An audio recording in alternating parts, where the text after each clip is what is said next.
हरिओम। मेरा आवाज आ रहा है?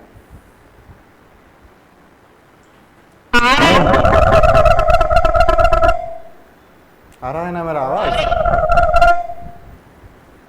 या इको हो रहा है?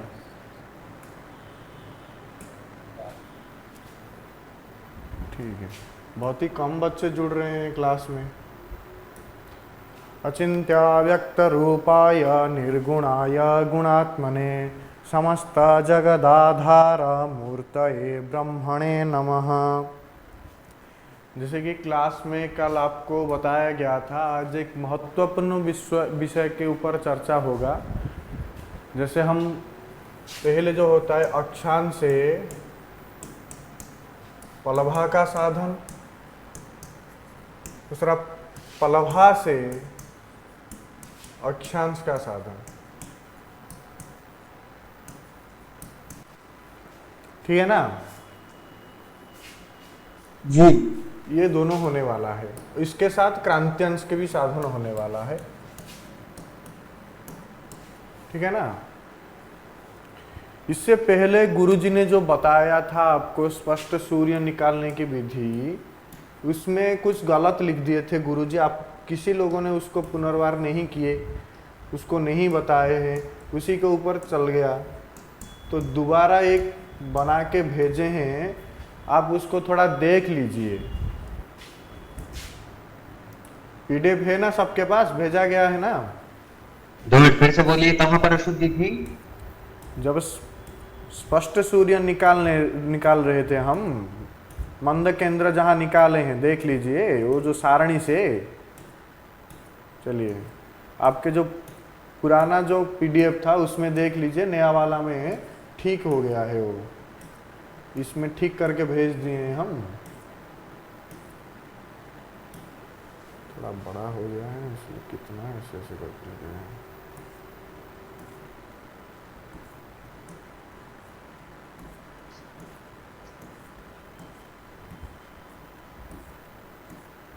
चलिए यहां देखिए, ये तो मंद केंद्र निकाल दिए थे। उससे आगे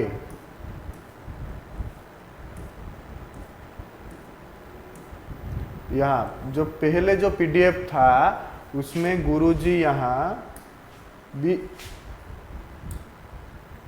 30 लिख दिए थे 15 को, तो उसी के हिसाब से सारा कुछ हो गया था।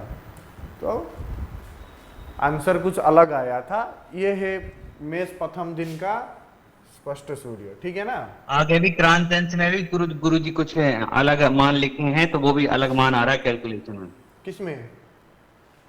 जब क्रांति और चरांश संसाधन करते हैं ना, हाँ हाँ, उसमें उसमें भी आप थोड़ी सी करेंगे सर। उसमें क्या क्या क्या यही मान तो लिखे हैं। ये देख लो। नहीं, आगे भी दूसरे अक्षर इसी मान के अकॉर्डिंग भी दूसरी परिवर्तन आएगा, तो और भी परिवर्तन आएगा हाँ, आगे। वो ये थोड़ा जहाँ अनुज परिवर्तन होगा उसको देख के हम चेंज कर लेंगे। बाकी अभी हमको जो जरूरत है वो थोड़ा गलत हो गया था यहाँ, इसको चेंज कर दिया गया है। ठीक है ना? अब निकाले होंगे तो आपको पता चल गया होगा। यहाँ 100 जब आएगा, ये 165 होगा, तो इधर चला जाएगा 5, तो रह जाएगा 15 जो इधर लिखा हुआ है। ठीक है ना?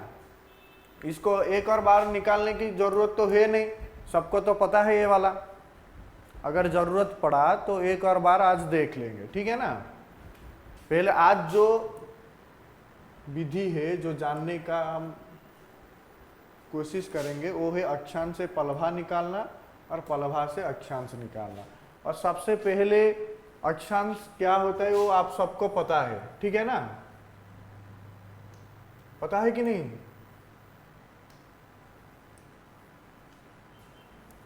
कोई बताओ, अक्षांश क्या है? पता है? अक्षांशस्य परिभाषा वर्तते यत् मध्यम भूपरिधि विषुवत रेखातः उत्तर ध्रुवस्य या दूरी वर्तते, अथवा उत्तर स्थानस्य या दूरी वर्तते स्वस्थानस्य स एव अक्षांशः इति कथ्यते। उत्तर स्वस्थानस्य अथवा दक्षिण स्वस्थानस्य तदेव सबसे अक्षांशः। सरल जो परिभाषा है उसको बोला जाता है ध्रुवोन्नति एवं अक्षांश। ध्रुव की जो उन्नति है उसको अक्षांश बोलते हैं। ध्रुव उन्नति कहाँ से?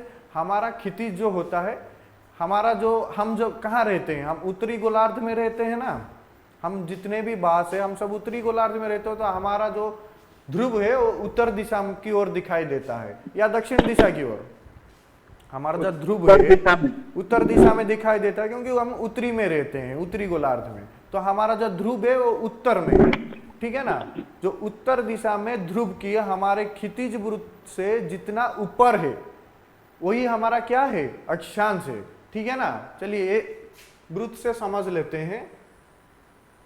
ये समझ लो हमारा ये क्या है, हमारा जो ध्रुव है वो उत्तर और दक्षिण की ओर दिखाई देगा। तो समझ लीजिए ये उत्तर दक्षिण वृत्त है। उत्तर दक्षिण वृत्त को क्या बोलते हैं, याम्योत्तर वृत्त, ठीक है ना।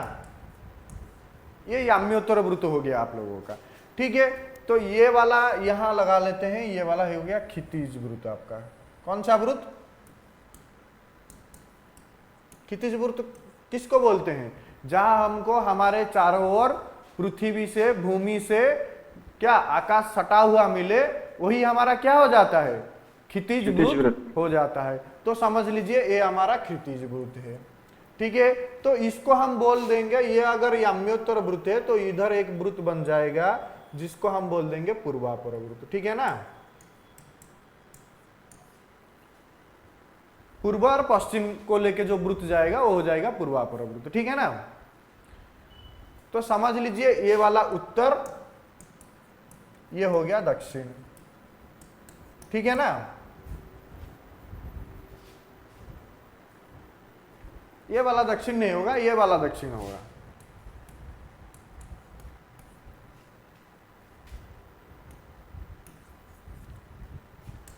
तो हमारा जो क्षितिज वृत्त है वह पूरी का अक्षांश कितना है पता है किसको, 1948 19 डिग्री 48 कला, ये है पूरी का अक्षांश। सब नोट कर लीजिए, इसमें आपको पहले भी बताया जा चुका है कि पूरी का अक्षांश है 19 डिग्री 48 कला। तो हमारा ध्रुव कहाँ होगा, ये वाला 19 डिग्री 48 कला ऊपर रहेगा, ये वाला होगा कि नहीं, ये हो गया हमारा ध्रुव। ये हो गया 19 डिग्री 48 का था क्षितिज से ऊपर, ये वाला। ये हो गया हमारा क्या, अक्षांश। अगर ये अक्षांश हो गया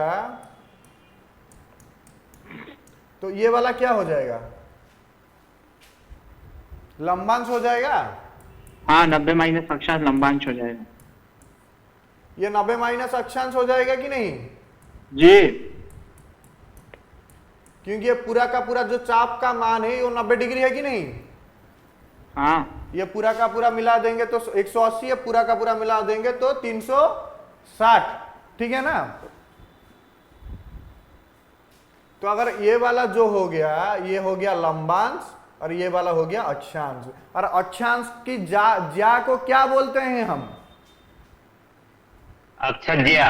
अगर अक्षज्या। ये एक यहां ज्या बना तो इसको क्या बोलेंगे, अक्षज्या बोलेंगे जी। और ये एक ये लंबांश हो गया ना, ये लंबांश की ज्या को क्या बोलेंगे हम, लंबज्या। चलिए ये लंबज्या हो गया। तो इस ये लंबज्या का जितना मान है इसका भी उतना ही मान है कि नहीं है, किसका, अक्षांश का, अक्षज्या का। ये नीचे जो ये वाला ये जितना है ये भी बिल्कुल उतना ही बराबर है, सेम रहेगा, सेम रहेगा, सेम रहेगा। तो ये भी लंबज्या की सम रहेगा कि नहीं, बिल्कुल। ये अगर अक्षज्या है, ये लंबज्या है, तो ये भी लंबज्या के सम रहेगा कि नहीं रहेगा, हाँ रहेगा। तो इसको जोड़ दीजिए, ये क्या हो जाएगा, 90 माइनस 48 यानी। अरे ये यहां से जा रहा है यहां तक, इसको त्रिज्या बोलेंगे। त्रिज्या त्रिज्या त्रिज्या त्रिज्या किसको बोलते हैं, व्यासार्ध जो को ही त्रिज्या बोलते हैं ना। वृत्त के केंद्र से परिधि तक जाने वाली जो रेखा होती है उसे त्रिज्या कहते हैं। पहले समझ लो व्यास किसे कहते हैं, व्यास पता है ना, सब जब हाई स्कूल में पढ़े होंगे उनको पता होगा, जब वृत्त पढ़े होंगे तो व्यास बोला जाता है वृत्तात एक प्रांतात अन्य प्रांतावधि केंद्र ग्रामीणी या रेखा स व्यास उच्यते। मतलब वृत्त के एक प्रांत से, मतलब ये एक प्रांत हो गया, ये चलो दूसरा ये एक प्रांत हो गया हुआ, और ये हो गया केंद्र, मतलब ये हमारा केंद्र हो गया वृत्त का। एक प्रांत से दूसरे प्रांत की ओर केंद्र को देके जो रेखा जाएगा उसको क्या बोलेंगे हम? व्यास बोलेंगे, ठीक है ना। और उस व्यास के आधा को बोलते हैं व्यासार्ध। उसी व्यासार्ध को त्रिज्या भी कहा जाता है, ठीक है ना। तो ये एक जातीय त्रिभुज बन गया, यहां बना कि नहीं? एक जातीय त्रिभुज ऐसा बना, ऐसा त्रिभुज बना, कोई बताओ भाई। हाँ जी, हाँ जी, ट्रायंगल। ये वाला हाँ, ये जो ये सा बना समकोण ना, त्रिभुज, ये समकोण नहीं है मतलब। हाँ, यहां एक ये वाला हो गया त्रिज्या, ये वाला आपका क्या हो गया? लंबज्या, और ये हो गया अक्षज्या। ऐसे करके एक जातीय त्रिभुज बना। जी।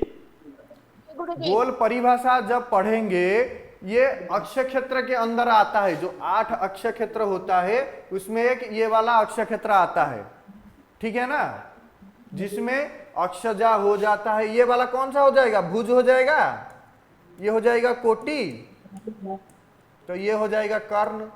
होगा, होगा कि नहीं जी। भाई? हो जाएगा। हाँ जी, हो जाए, बिल्कुल होगा। तो ये आपका हो गया कोटि, तो ये हो गया भुज, और ये आपका हो गया कर्ण, ठीक है ना। इसमें किसी को कुछ डाउट तो नहीं है? तो 3 मिल गया हमको, एक हो गया लंबज्या, अक्षज्या और त्रिज्या, ठीक है। और एक जातीय त्रिभुज बनता है जो अक्ष क्षेत्र के अंदर आता है। अक्ष क्षेत्र एक जातीय त्रिभुज में है, सब जितने भी गोल में जितने भी जातीय त्रिभुज बनेंगे, क्या सब अक्ष क्षेत्र बनेंगे? अक्ष क्षेत्र का परिभाषा बताया जाता है जिस जातीय त्रिभुज का एक कोण किसके समतुल्य हो? अक्षांश के समतुल्य हो, तो उसको क्या बोलते हैं हम? एक अक्ष क्षेत्र बोलते हैं। तो हमारा जो ये 19 डिग्री 48 कला है, तो ये वाला जो कोण है, ये 19 डिग्री 48 वाला कोण बनेगा। चलिए एक और बार इसको काट के दिखा देते हैं। नहीं बनेगा क्योंकि वो वृत्त का है। चलिए ये वाला बन गया। आप एक और बार आपको दिखा देते हैं, बनेगा नहीं बनेगा आप बता सकते हैं आराम से। हो गया, यहाँ ये वाला हो गया अक्षज्या, ये वाला लंबज्या, इसके हिसाब से ये वाला भी लंबज्या, और ये हो गया त्रिज्या, ठीक है ना। तो ये वाला जो कोण है 19 डिग्री 48 कला का, ये वाला जो कोण बनेगा ये 19 डिग्री 48 कला का बनेगा कि नहीं बनेगा? हाँ जी बनेगा। ये वाला 90 डिग्री है, ये वाला 19 डिग्री 48 कला का है। तो ये बोला जाता है अक्ष क्षेत्र में जो अक्षांश के समतुल्य कोण है, ये वाला अक्षांश के समतुल्य कोण है ना, उसके सामने में जो बाहु होता है उसको ही भुज बोलते हैं। क्या बोलते हैं? भुज। तो अक्षज्या है, ये वाला अक्षज्या था ना, तो ये भुज बन गया कि नहीं? देखो यहां,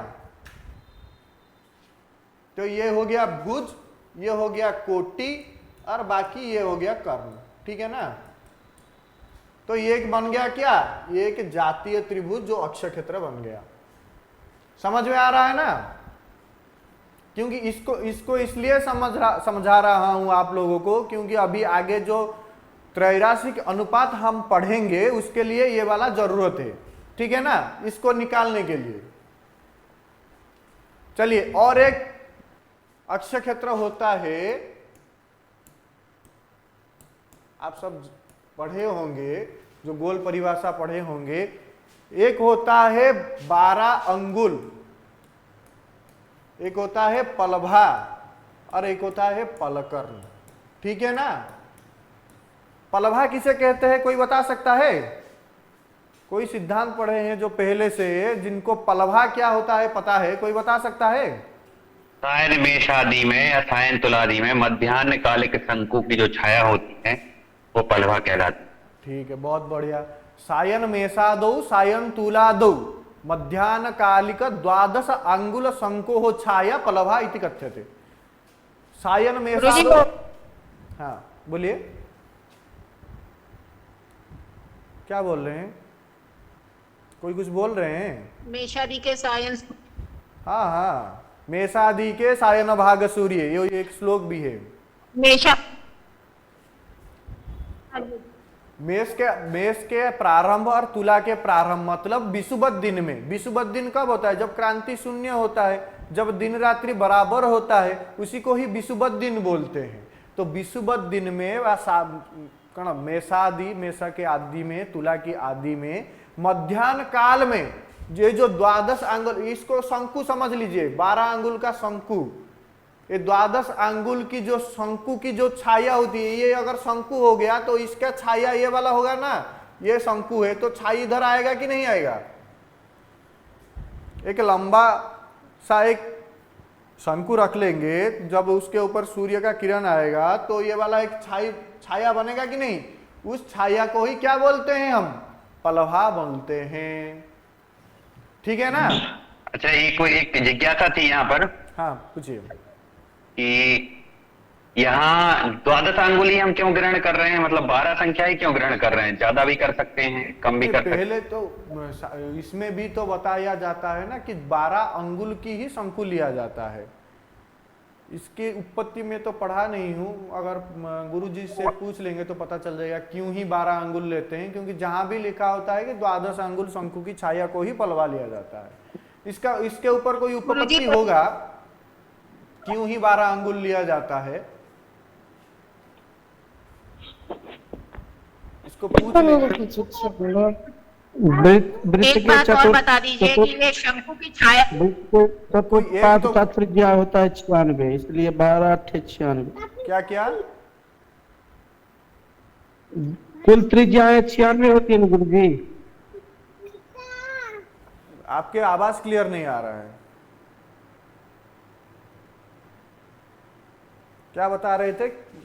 क्या होता है? चलिए बता नहीं रह गए हैं। ठीक है, और कोई कुछ पूछ रहे थे?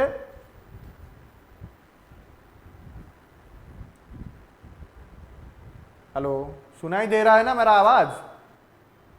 जी आ रही है आपकी आवाज। हाँ सुनाई दे रहा है जी। ठीक है, तो चलिए कोई कुछ पूछ रहे थे, रह गए तो इसको मैं गुरुजी से बोल दूंगा, अगर कुछ होगा तो आपको समझा देंगे। मुझे अभी याद नहीं आ रहा है क्यों 12 अंगुल लेते हैं। उपपत्ति पढ़ेंगे तो पता चल जाएगा। ठीक है, अभी इसके 12 अंगुल ही लेते हैं। तो ये हो गया 12 अंगुल, इसकी छाया हो गया पलभा, और ये हो गया पलकर्ण। तो इसमें ये हो गया भुज, ये हो गया कोटि, और ये हो गया कर्ण। शायद कोई अब वृत्त पाद के हिसाब से कुछ लेते होंगे 12 अंगुल, इसके हिसाब से कोई ज्या का ऐसा कुछ मान होगा, इसलिए लेते हैं 12 अंगुल, ऐसा कुछ लेते होंगे। ठीक है ना? वो थोड़ा देख के हम बता देंगे। ठीक है ना? तो 2 जातीय अक्षय क्षेत्र हमको मिल गए, मिले कि नहीं? तो 2 त्रैराशिक अनुपात मिल गए। इनमें ही होगा। एक हो गया 12 अंगुल, एक ये हो गया पलभा, और ये हो गया पलकर्ण। ठीक है ना? ये इधर आ गया अक्षज्या, ये आ गया लंबज्या, ये आ गया त्रिज्या। ठीक है ना? इसमें से ही हम करेंगे। अब जो भी त्रैराशिक अनुपात होगा अक्षांश से पलभा। ठीक है ना? क्योंकि हमको अक्षांश पता है पूरी का 19 डिग्री 48 कला, ये है अक्षांश। तो यहाँ 19 डिग्री 48 कला जो अक्षांश है, इसका पलभा क्या होगा? ठीक है ना? गुरुजी एक बात पूछनी है। हाँ ये जो आपने शंकु छाया वाली बात बोली, हाँ, बोर्ड पर एक बार उदाहरण से बता दी। वो छाया किस, वो देखिए मेष, जब सूर्य मेष राशि में प्रवेश करता है, सायन मेष, निरयण नहीं, सायन मेष, जब सायन सूर्य मेष राशि में प्रवेश करता है या तुला राशि में प्रवेश करता है, जिसको हम बोलते हैं क्या बोलते हैं, विषुवत दिन। उसी विषुवत दिन में द्वादश मध्याह्न काल में द्वादश अंगुल की जो शंकु होता है, एक लंबा सा छड़ी जिसको बोलते हैं, द्वादश अंगुल की जो शंकु होता है, उसकी जो छाया होता है उसको पलभा कहा जाता है। ठीक है ना। सायन मेषादौ सायन तुलादौ मध्याह्न काले द्वादश अंगुलो शंकु छाया पलभा। ठीक है ना, समझ में आ गया क्या है पलभा? क्या नाम था, क्या कौन पूछ रहे थे? सुमेधा जी, क्लियर हुआ? चलिए, कुछ बता नहीं रहे हैं। ठीक है, चलिए हम त्रैराशिक अनुपात देखते हैं। एक फोन आ रहा है। आज्ञा सर, प्रणाम सर। सर क्लास करছি सर। सर कॉलेज रे सर। आज्ञा सर, आज्ञा सर। Sir 11 sir sir. आज्ञा सर, आज्ञा सर। नहीं सर, नहीं सर।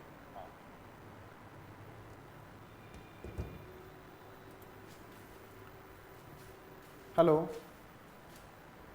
आ रहा है आवाज? हाँ जी। हाँ, श्रूयते। सुमेधा जी, आपको क्लियर हो गया ना आपका डाउट? हाँ जी गुरुजी। हाँ ठीक है, तो त्रैराशिक अनुपात देखते हैं।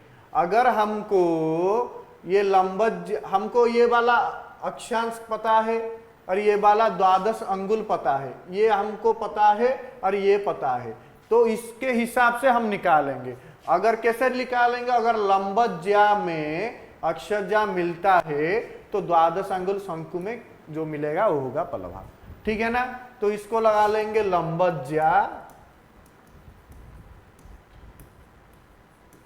अक्षज्या गुणे 12। ठीक है ना, ये हो जाएगा आपका पलभा। अगर लंबज्या में आपको अक्षज्या मिल रहा है तो द्वादश अंगुल शंकु में आपको क्या मिल जाएगा? पलभा मिल जाएगा। ये हो जाएगा आपका त्रैराशिक अनुपात। ठीक है ना। समझ में आ गया कैसे त्रैराशिक अनुपात बन रहा है? ठीक है। समझ में आया कि नहीं? अगर हमको अक्षांश पता है 19 डिग्री 48 कला, तो हमको लंबांश पता चल जाएगा। 90 से माइनस कर देंगे। ठीक है ना। कितना हो जाएगा? 70/12। ये आप हमारा क्या हो जाएगा? लंबांश हो जाएगा। तो आप सबको गुरुजी ने सूत्र पढ़ा दिए हैं कैसे अक्षांश का जो ज्या होता है उसी को ही अक्षज्या बोलते हैं। ठीक है ना। और लंबांश का जो ज्या होता है उसको ही लंबज्या बोला जाता है। तो आपको ज्या साधन बता दिया गया है कि नहीं बता दिया गया है? अगर हम यहां से अंश से ज्या निकाल देंगे, लंबांश से ज्या निकाल देंगे, उसको इस त्रैराशिक अनुपात में डाल देंगे तो हमारा पलभा निकल जाएगा। हाँ जी।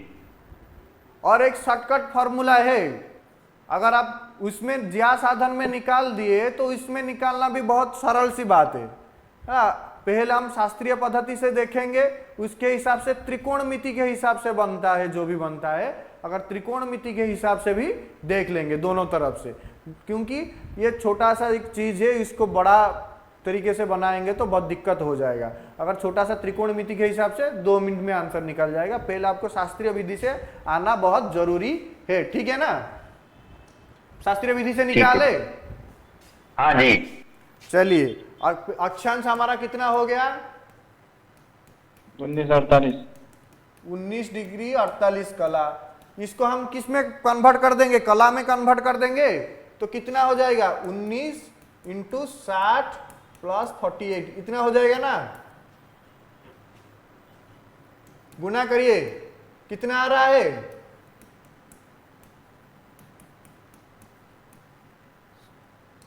इतना आएगा, देख लो। ये आ रहा है, यही था ना पहले, 1188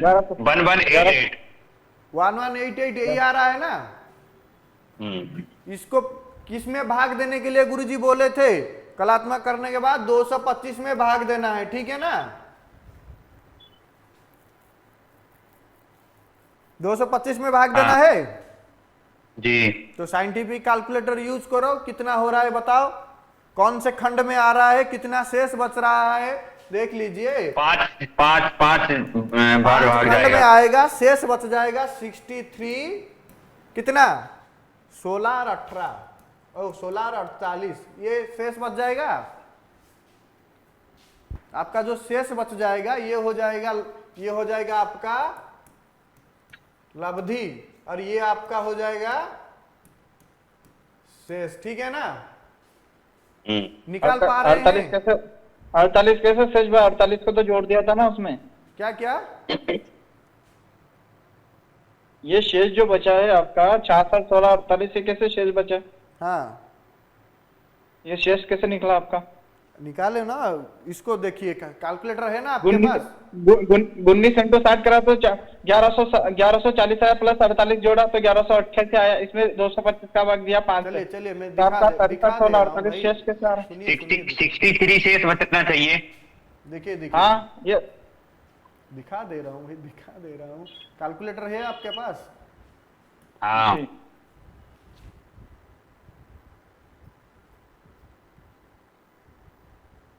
कैसे शेष निकाला जाता है आपको पता तो चल रहा हो ना। देखिए 11 88 11,088 11,188 हो गया। 1188 ये हो गया, इसको हाँ। भाग देंगे 225 में, हो गया। 5 बार गया। 5 बार गया ना। डीएमएस लगा लो, सॉरी।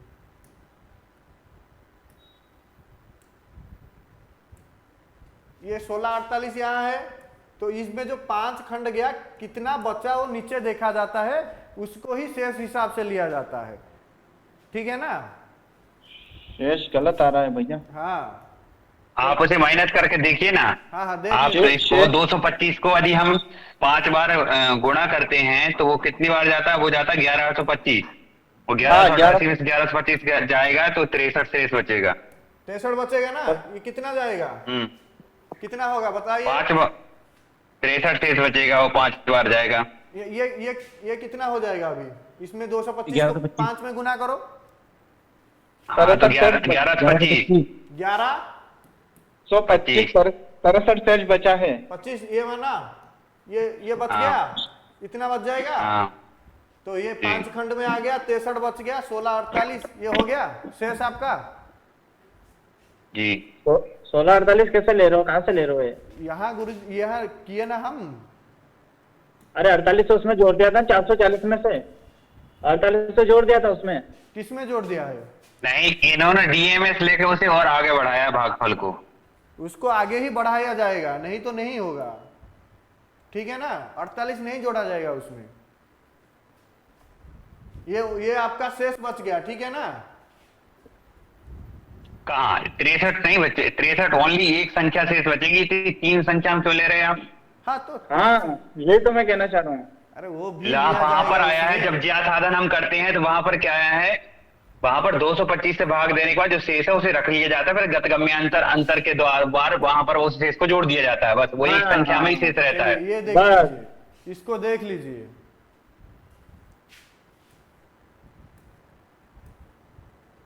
ये वाला था ना आपका, कहाँ गया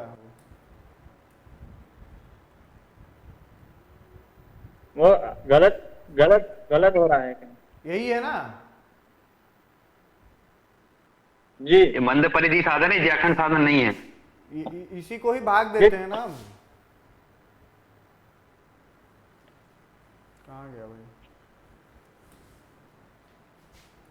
ये वाला? आप बोल रहे हैं इसी को ही भाग देते हैं। ये जा साधन है। वही ये हम ज्या साधन है। अभी हम क्या कर रहे और हैं? ये आप परिधि साधन कर रहे हैं, सुनिए तो, परिधि साधन कर रहे हैं, वो ज्या साधन, अंतर है दोनों। अरे ये वाला तो ज्या है ना, इसमें क्या निकाल रहे हैं हम? कहाँ ज्या है? ये जो निकलेगा आपका क्या निकलेगा? ये निकल, अरे ज्या साधन करने का क्रम है भैया, ये जो वहां पर मैं उठ रहा हूँ, मैं जस्ट पूजन पे बैठा था, लेकिन आप अभी मेरी बात सुनो, हम- भैया। सुनिए, मैं बोल रहा हूँ 63 अभी को हम क्या 60 से निकाल गुना रहे हैं। करिए, ये एक बात 63 सुनिए, को 60 से गुना करिए, फिर भाग दी कर देखिए निकल रहा है। अरे हम ज्या ही निकाल रहे हैं ना, अभी अक्षर अक्षांश का ज्या निकाल रहे हैं कि क्या निकाल रहे हैं? गुरुजी 63 को 60 से फिर गुना करके और फिर उससे भाग देने से इतना आ जा रहा है। करते करते आगे चले जाएंगे, वो भी होगा, कोई बात नहीं, ऐसे कुछ होगा नहीं। अगर इसमें वैसे- इसे ही करेंगे तो अगर आप जो बोल रहे हैं उसमें भी कर देते हैं, ठीक है, कोई बात नहीं, चलिए। वो निकल रहा है क्योंकि तो वहां पर लोगों को सूत्र समझ आता है, में आ देखिए जाएगा। सूर्य सिद्धांत में सूत्र आता है, बचा रहे हैं उसको 60 में गुना कर दीजिए, जितना होगा कुछ 225 में भाग कर लीजिए, ऐसे ऐसे करके। 60 से क्यों गुणा कर रहे हैं आप उसे? अरे वो करने की जरूरत ही नहीं है भैया, 60 से गुना क्यों करेंगे अपन वहाँ पर? सुनिए सुनिए सुनिए, सूर्य सिद्धांत में इसको साफ छोड़ कहा दीजिए। है, लिप्तास तत्व है मेरे वक्ता। तो इसको छोड़ दीजिए, ये वाला हो जाएगा 1648 आपका हो जाएगा। 1648 भी नहीं आएगा वहाँ पर, 63 शेष बचेगा ओनली और 63 रहेगा। ओनली 63 शेष 1648 कहाँ से रख रहा हूँ? अरे देखिए प्रभु। 3 संख्या तो होंगी नहीं, अरे ओनली एक संख्या होगी। पहले आप श्लोक देख लीजिए, लिप्तास तत्व विभक्ता लब्धम ज्या पिंडकम कथम गदगम्य अंतराभ्यस्तम विविजय तत्व लोचनई। देखिए ये वाला जब वहाँ- 111 को 225 में भाग देंगे तो ये वाला निकलेगा कि नहीं निकलेगा? 5 बार निकलेगा गया सर, है। निकलेगा, ये निकलेगा, ये निकलेगा, ये निकलेगा। 5 लब्धि है, 5 बार गया, 5 लब्धि हो गई, हाँ, ठीक है। अब ये 288 में इसमें भी तो 225 भाग जाएगा। अरे ये इसमें जो भाग जाएगा। 1648 है ये बचेगा कि नहीं बचेगा? ये शेष होगा कि नहीं होगा? बचेगा गुरुजी। अरे 5 बार तो आपको ये वाला 5 खंड ले लिया, अब कुछ तो शेष बचेगा।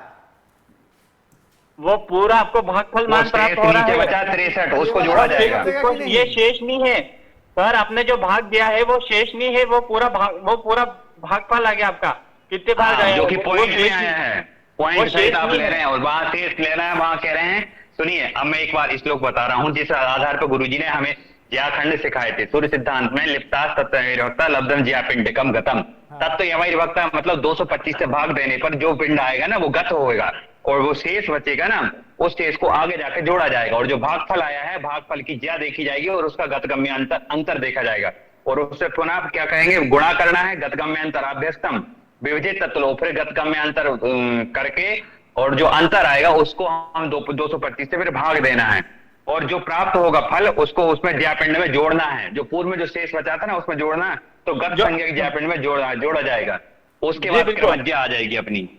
तो अंशुल भाई शेष जा मान आएगा, उसको जो 5वीं जो जा है उसमें जोड़ेंगे तो अपन को पूरा अभिष्ट जा मान प्राप्त हो जाएगा, सुनिए, मैं हाँ। अक्षांश के अभिष्ट जा मान प्राप्त हो जाएगा। अभी मैं कहा तक एक तो बात 125 में इसको भाग दे दिए तो आपका जो निकला से इसमें एक खंड निकल गया, पंचम खंड में है। हाँ 63 शेष बचा है इसमें। हाँ, तो कुछ बचेगा या कुछ नहीं बचेगा? सिर्फ नहीं, अभी यहाँ कुछ भी नहीं बचना है, कुछ भी नहीं बचना है, केवल जो गत आया है ना इसको आप गत में अंतर कीजिए इसका। ठीक है, 5 को अगर 6, सुनिए आप, अगर 5वीं ज्या और छठवीं ज्या को अंतर एक कीजिए। बात तो सुनिए मेरा, आप इतना खड़बड़ा क्यों रहे हैं? चलिए, आप जो बोल रहे हैं शास्त्रीय विधि से जो बोल रहे हैं अंशुल जी वो सही है, और आप जो कर रहे हैं वो त्रिकोणीय ठीक है, विधि से पंचम निकलेगा हो गया डायरेक्ट। और शेष बच गया 63, ये बच गया ना आपका।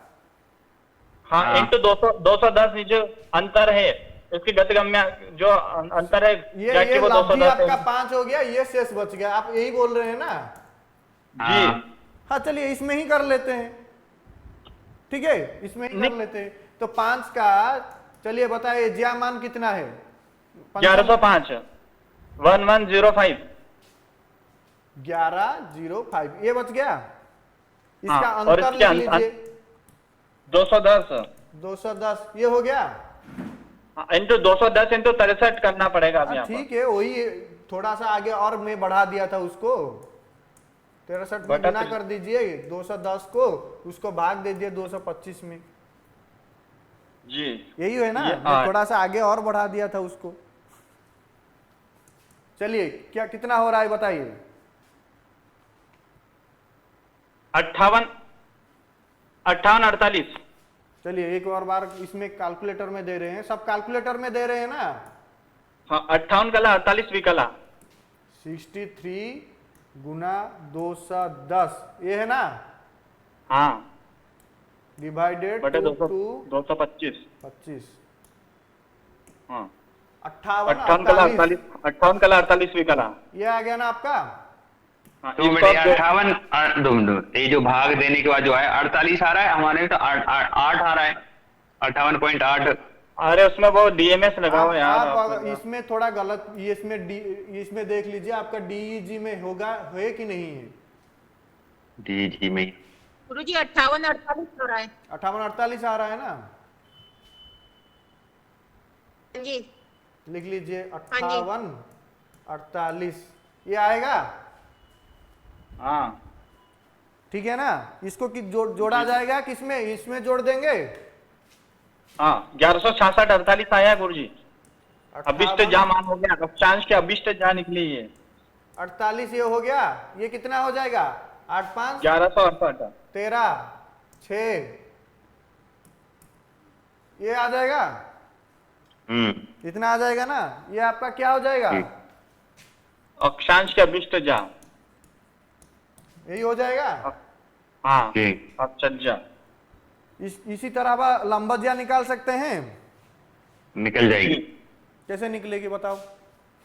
70 × 12 70 × 60 करेंगे अपन तो निकल जाएगा, इसका लंबज्जा ये भी हो निकल गया जाएगा। 70 12 था ना, हाँ 70 12 हो जाएगा। 70 को 60 में गुना करेंगे, 12 जोड़ देंगे तो कितना होगा 5056 और 2 1 5116 5612 5000 कैसे आ गया आपका भाई।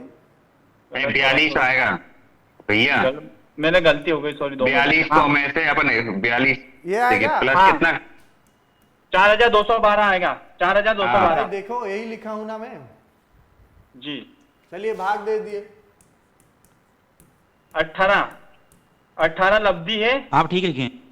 ठीक है ना, 18 जाएगा। हाँ 225 कितना बचेगा, यहाँ बचेगा 4050। 4050 11 में से 2 गया 9, इतना बचेगा 162 62 बचेगा। 162 196 फिर 2 ऊपर से 2 उतारा तो 18 1962 लब्धि है। 162 6 से 18 लब्धि है। शेष आप बता रहे हैं। ठीक है वो ठीक है। 162 है शेष। 225 को 8 में गुना करो, कितना हो रहा है 1800। 225 8 में गुणा कर 4050। 4050 सही कर रहा हूँ यार। नहीं 250 आ रहे 1800 1800 ना, वही तो मैं बता रहा हूँ। 4000 आपका कैसे आ रहा है। 162 बच जाएगा, ये आपका हो जाएगा। तो मैं 162 ही तो बोल रहा हूँ, ये शेष है। ये लब्धि है। अरे गुरुजी तो अकेले ही कर रहे हैं ना वो, वन बाय स्टेप आप इकट्ठा बता रहे हो तो इसलिए कंफ्यूजन हो रही है। कोई बात किसमें कंफ्यूज हो गया आप। 162 डायरेक्ट शेष फल निकाल दिया, क्योंकि उन्होंने डायरेक्ट इन्होंने 225 को 18 कर दिया। डायरेक्ट निकाला था ना शेषफल इन्होंने कैलकुलेटर से, इसलिए वो आपको भर भर ऐसे हो रहा है कि अच्छा आप स्टेप बाय स्टेप कर रहे हो। ठीक है कोई दिक्कत नहीं है। हाँ, ये 18 लब्धि आपको आपके लिए कर रहा हूँ ना, कैसे निकाल रहे हैं हम। जी 162 शेष 18 बच गया ना, तो शेष बच गया तो आप खंड कौन सा हो गया 18 खंड। 18 खंड हो गया। तो 18 खंड का देख लीजिए, 18 खंड का कितना है 31 77 इसकी जा है 18 खंड की, और अंतर है 79। और अंतर मान जो है वो 79 है, ऐसा कुछ है ना। हाँ 79। ये अब अंतर मान हो गया। तो हमारा सूत्र क्या कहता है, अंतर मान को शेष में गुना करेंगे। 79 को 162 में गुना करके 225 में भाग दे देंगे। चलिए कैलकुलेटर से कर लेते हैं इसको। हाँ ये आया 56 88 56 52 48 आया है। सबको निकालने दीजिए। 79 को हम किस में गुना करेंगे 56 52 48 162 में, हाँ इसमें करेंगे तो कितना है, इसको भाग देंगे 225 में। ठीक है ना। 59 20 16 आएगा। अरे कहाँ चला गया, नहीं आएगा। कितना आ रहा है? 56, 52, 48 आएगा। 79 इंटू 169 ना? हाँ हाँ 79 में 169 बटा 225 करेंगे ना। 162। 162 सॉरी 162।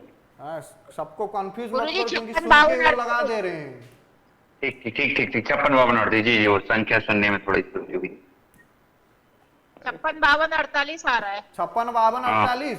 अरे कहाँ चला जा रहा है ये वाला? हाँ 162। जी।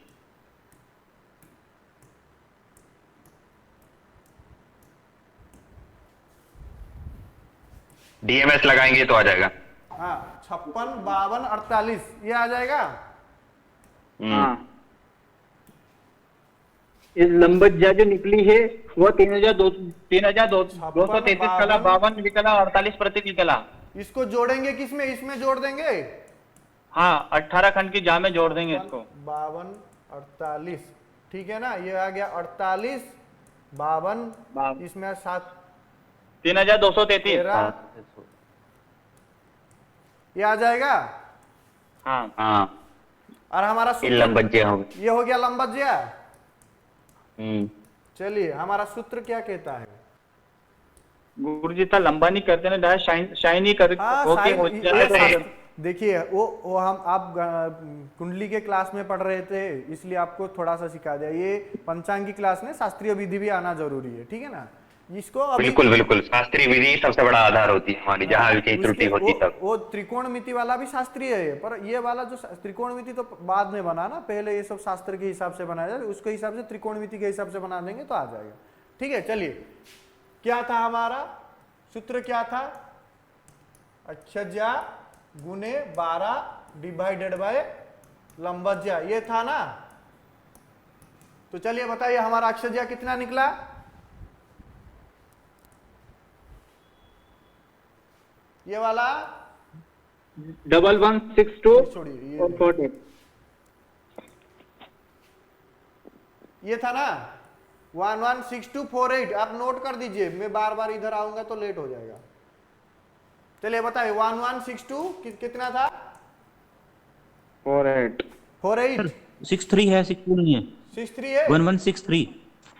हाँ जी 48 गुना 12 डिवाइडेड बाय लंबज्या कितना है हमारा? 32 33 32 33 3200। हाँ 52 48। 52 48। चलिए साइंटिफिक कैलकुलेटर ये नोट कर लीजिए, इसको साइंटिफिक कैलकुलेटर में हम अभी निकाल देते हैं। 419 आया है, ये पलबा साधन हो गया। 419। चलिए कितना था हमारा पहले बताओ? कितना था? 11 12 11 63 12 63 11 63 11 63 12 63 48 नहीं गुरुजी 11 63 11 63 48 है। 11 11 तो जी 11 63। 11 63 48। 48 हाँ जी उसके गुना बाद 12 गुना 12 हो गया ना, डिवाइडेड बाय। हाँ जी डिवाइडेड कितना था? 32 3233। 33 52 48 52 48। ये था ना। चलिए कितना आया?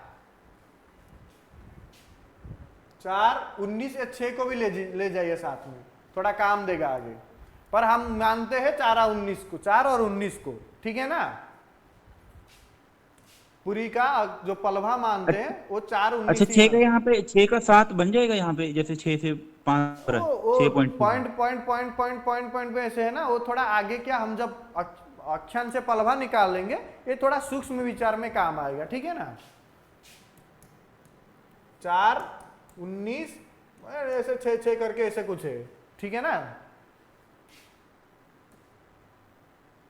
ये था ना, इसे देखिए ये 6 मतलब ये 6 अंश कला, ये जो ये है ये 4 अंगुल 19 व्यंगुल, उसके व्यंगुल के आगे कुछ थोड़ा सा है, ठीक है ना। गुरु 6 को 7 कर लो गुरु जी वहां पर। हाँ, 6 का 4 अंगुल 19 व्यंगुल और 7 प्रति व्यंगुल कुछ हो जाएगा। हाँ 7 प्रति व्यंगुल ऐसे कुछ ले लेते हैं, पर पूरी का जो पलवा है यही है माना जाता है। तो थोड़ा सा आगे थोड़ा सा बहुत कम है ना, इसलिए 4 अंगुल 19 व्यंगुल पूरी का क्या माना जाता है?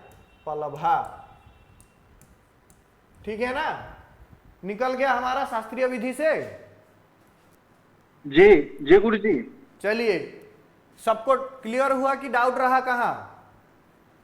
गुरुजी मुझको एक जगह है। हाँ गुरुजी हाँ, वो लास्ट पीछे वाली स्लाइड में 1105 लिया जो अंतर 210, वो नहीं पता मुझे, मैं थोड़ा लेट ज्वाइन हुई। किसमें किसमें नहीं पता आपको? पीछे वाली स्लाइड में 1105 और 210 जो आपने अक्षर जा निकाला ना, तो वो सारणी के माध्यम से अंतर लिया है। वो ये वाला 1105 अंतर 210 वो सारणी से हाँ। देखिए ना। अच्छा सारणी में अच्छा ठीक, पंचम खंड का कितना मान दिया हुआ है और उसका अंतर मान कितना दिया हुआ है, ओके ठीक है। पता चल गया? हाँ हाँ ठीक है। चलिए आगे चलते हैं। चलिए सूत्र और एक लिखिए त्रिकोणमिति के हिसाब से। ये शास्त्रीय विधि के हिसाब से हो गया, त्रिकोणमिति के हिसाब से आप कैसे निकाल सकते हैं। ठीक है, ये व्हाइट बोर्ड को सेंड कर दीजिएगा क्लास। हाँ हाँ, व्हाइट बोर्ड को सेंड कर दिया जाएगा। त्रिकोणमिति के हिसाब से लिखिए सूत्र, लिखिए साइन अक्षांश गुना 12 डिवाइडेड बाय साइन लंबांश। ठीक है ना, इक्वल टू जो निकलेगा वो आपका हो जाएगा पलभा। ठीक है ना, निकाल दें, लिख दीजिए साइन 19 डिग्री 48 कला, हमारा अक्षांश यही है ना। चलिए गुना 12 साइन लंबांश लिख लीजिए कितना 70 और 12। चलिए निकालते हैं, सब अपना अपना कैलकुलेटर खोल लीजिए या हमारा कैलकुलेटर हम बना रहे हैं, देख लीजिए। देखिए यहां पर एक साइन लिखा हुआ है, लगा लीजिए साइन, लगा लिए तो लगा लीजिए 19 डीएमएस 48 डीएमएस। ठीक है, फिर ब्रैकेट के इधर ले आइए क्रसर को, उसमें गुना का चिन्ह लगा दीजिए, गुना लगा के लगा दीजिए 12। ठीक है ना, फिर लगा दीजिए भाग, भाग लगा के आपको क्या लगाना है, फिर लगाना है साइन, साइन में आपको लगाना है 70 12 डीएमएस 70 डीएमएस 12। इसको इधर आगे ले आओ, टिक चिन्ह लगा लो, डीएमएस लगा लो, आगे आपका 4 19 12। हाँ, वो थोड़ा इसमें थोड़ा 13 आता है, फर्क थोड़ा आता हाँ है उसे इसमें। 13 ले लेंगे। ठीक है ना, कितना आया 4 19 12 13 12 13 ये जो हो जाएगा अर्धाधिकम रूपम ग्राह्य। 4 19 वही 12 या 13 12 ले लेते हैं, इधर 7 लिए हैं, 12 वही पास आसपास ही आएगा उसका। ठीक है ना, ये आपका क्या हो गया, पलभा हो गया, दोनों का सेम निकला 4 19। हम पूरी का जो निकालते हैं, पूरी का जो पलभा मानते हैं उसको बोलते हैं 4 अंगुल 19 व्यंगुल। ठीक है ना, जी निकल गया हमारा हाँ। शास्त्रीय पद्धति। ये कितना सरल से हो गया, इजी से, 2 लाइन में आंसर, ऐसे सबका निकल जाएगा। आपको धीरे धीरे शॉर्टकट ट्रिक भी बता दिया जाएगा। ठीक है ना, क्योंकि हम शास्त्रीय पद्धति से निकालने जाएंगे तो ये 2 वर्ष में 1 पांजी निकलेगा। ठीक है, आगे जाए। एक तो अक्षांश से पलभा निकाल दिए, दूसरा क्या था, क्रांतियांश क्रांतिज्या। पलभा से अक्षांश नहीं निकालना है, हाँ वो भी निकालना है, इसको निकालना है कि नहीं निकालना है, निकालना है। चलिए वही जातीय त्रिभुज में ही बनेगा, त्रैराशिक का अनुपात जो बनता है उसी के हिसाब से बनेगा। ये हो गया 12, ये आपका पलभा और ये आपका पलकर्ण। ठीक है ना, और ये आपका लंबज्या। नींद आ रहा है, इतना बोरिंग पढ़ा रहा हूं क्या? अरे नहीं नहीं ऐसा नहीं है, बहुत आनंद आ रहा है। वो तो क्या रात को सोया नहीं। ये अपन पहले शास्त्रीय विधि से समझेंगे सर इसको, क्या क्या शास्त्रीय विधि समझेंगे नहीं, पहले। नहीं, इसमें शास्त्रीय विधि की जो उसमें हो सकता है, पर आपको सबको यहाँ चापानयन नहीं पढ़ाया गया ना, सिर्फ आपको ज्या साधन पढ़ाया गया है, चापानयन क्योंकि इधर जो निकलेगा चापानयन के हिसाब से, क्योंकि चाप निकलेगा, अक्षांश एक चाप है ना, ठीक। पलभा जो निकाल रहे थे वो ज्या की तरफ निकाल रहे थे, आपको ज्या का मान कैसे निकालते हैं उसको पता है, आपको बताया गया है, इसलिए मैं आपको शास्त्रीय विधि से दिखा दिया। परंतु यहाँ आपको चाप कैसे निकालते हैं, चापकरण नहीं बताया गया है, धनुकरण चापकरण नहीं बताया गया है, इसलिए आपको सिर्फ त्रिकोणमिति के हिसाब से आपको ये वाला समझना है, ठीक है ना। क्लास थोड़ा लंबा हो जा रहा है, चलेगा ना? कोई दिक्कत नहीं, कोई दिक्कत नहीं, तो तो कोई फ्री काम है, नहीं है, कुछ भी काम तो काम है नहीं सर, है। लेकिन ठीक है, अब चलते हैं, मैं चलते चलते सुनेंगे और क्या। ठीक है चलिए। हमको यहाँ पलभा पता है 4, 19, चलिए 12 ले लीजिए, 12 लो, 7 लो, आंसर एक ही आएगा, इतना ज्यादा फर्क नहीं आएगा, ठीक है ना। ये आपका पलभा आ गया जी। चलिए, अगर हमको ये वाला 12 पता है, ये वाला 4, 19, 12 पता है, तो ये हम निकाल देंगे जी, निकल कैसे जाएगा। निकलेगा? 12 का स्क्वायर प्लस माइनस पलभा प्लस 4, 19, हाँ, पलभा 12 इसका स्क्वायर, इसको रूट ओवर दे देंगे, जो बराबर। निकलेगा वो ये पलकर्ण हो जाएगा। जी, चलिए निकाल दीजिए, कैलकुलेटर में निकाल दें। हाँ, चलिए पहले लगा लीजिए रूट ओवर, इसमें लगा लीजिए। कहाँ गया भाई आप कहाँ चले गए? इसमें कहाँ गया भाई? इसमें तो मिल नहीं रहा है, आगे हो जाता है।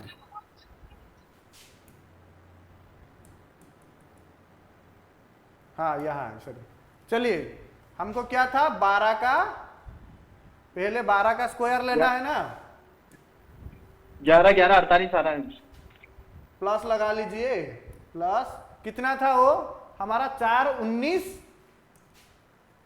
4, 19, 12 12, इसका भी स्क्वायर ले लीजिए, इक्वल दे दीजिए, कितना आएगा देखिए, 12 45 14 12, 45, 14। चलिए लिख लीजिए, तो हमारा पलकर्ण कितना निकल गया? 12 45 14 12, 45, 14। दो बट कितना निकला सर ये? 12, 45, 45, 14। तो 4, 19, 12 था ना सर? हाँ 4, 19, 12 था। लेकिन 12, 10, 43 क्यों आया फिर मेरा? ये आप थोड़ा उसमें डीईजी में देख लीजिए, कुछ गलत हुआ होगा आपका। तो समझ आपने माइनस तो नहीं कर दिया, प्लस ही करा ना? आप नहीं, माइनस माइनस नहीं किया। देख लीजिए, मैं बनाया हूं, यहाँ देख लीजिए, देखिए 148, 19, 12 जा रहा है कभी कभी, और एक कभी कभी जा रहा है इसके, और लगेगा दोनों में ना सर, दोनों इसके और एक कैसे लगता है इसमें? देख लीजिए। अरे वो एक्स स्क्वायर दे रखा है ना, उसमें एक्स स्क्वायर को टैप करो तो स्क्वायर लग जाएगा। देखिए आप एक काम करें अंशुल जी, देख 12, 45, 14 आ गया ना सर? आ गया। हाँ। 12, 45, 14। हाँ, आ गया। ठीक है, आगे चले। चलिए, ठीक। हमको यहाँ क्या निकालना है, ये वाला निकालना है ना, हमको अक्षांश निकालना है। जी, ठीक है, हमको अगर पलकर्ण पता है, पलभा पता है, हमको त्रिज्या का मान पता है। त्रिज्या क्या होता है, sin 90 होता है कि नहीं? हाँ, बिल्कुल। sin 90 त्रिज्या हाँ, होता है? 90, 0 दोनों ही हो जाते हैं sin 90। त्रिज्या हो जाते हैं। तो ठीक है, हमको पलकर्ण पता है, पलभा पता है और त्रिज्या पता है, तो हम अक्षज्या निकाल देंगे। कैसे निकालेंगे? चलिए त्रैराशिक अनुपात लगाते हैं। त्रैराशिक अनुपात का ही तो सब खेल है, ठीक है ना। जितना खेल है सब त्रैराशिक अनुपात का है। लगाइए, त्रिज्या गुना कि क्या है, पलभा डिवाइडेड बाय पलकर्ण। जो आपका आएगा ये आएगा अक्षज्या आएगा, ठीक है ना। अक्षज्या आएगा। देखिए पलकर्ण में अगर पलभा आ रहा है तो त्रिज्या में अक्षज्या निकल जाएगा, ठीक है ना। यही आएगा ना, यही त्रैराशिक अनुपात है। अगर आपका जी। पलकर्म में पलभा आ रहा है तो त्रिज्या में अक्षज्या मिल जाएगा हमको, ठीक है। चलिए हमारा त्रिज्या क्या है? साइन 90 और ऐसे कला में देखे तो 24 38 नहीं 34 साइन 34 3438 इसको पलभा हमारा था 4 19 12 ये था ना। हाँ और पलकर्ण क्या निकला हमारा? 12 14 45 14 ये निकला। जी। चलिए इसको लिख लेते हैं कितना निकला। 0 20 19। चलिए मैं कर लेता हूं पहले। कितना टाइम लगेगा सर ये पूरा अपने आज का करने में, क्योंकि मेरे पास थोड़ा समय कम है, आज मेरी ट्रेन भी। अभी 2 मिनट में ये खत्म हो जाएगा, देखिए। 0 20 19 आया गुरुजी। चलिए क्या था हमारा? पहले साइन 90 लगाए, इसमें गुना करे पलभा को। पलभा था 4 19 19 12 सॉरी 12 था ना जी। आ गया। इसके बाद डिवाइड कर लेंगे किसमें से? 12 45 14 12 45 14 45 14 14 ये आ गया। 0 0 20 19। इसमें यहाँ 3 4 आगे ले लो, नहीं होगा ना?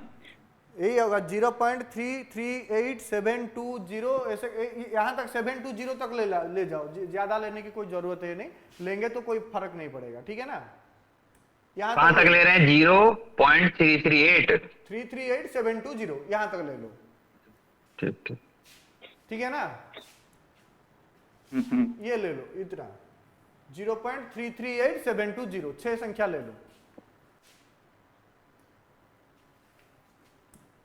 क्या निकला?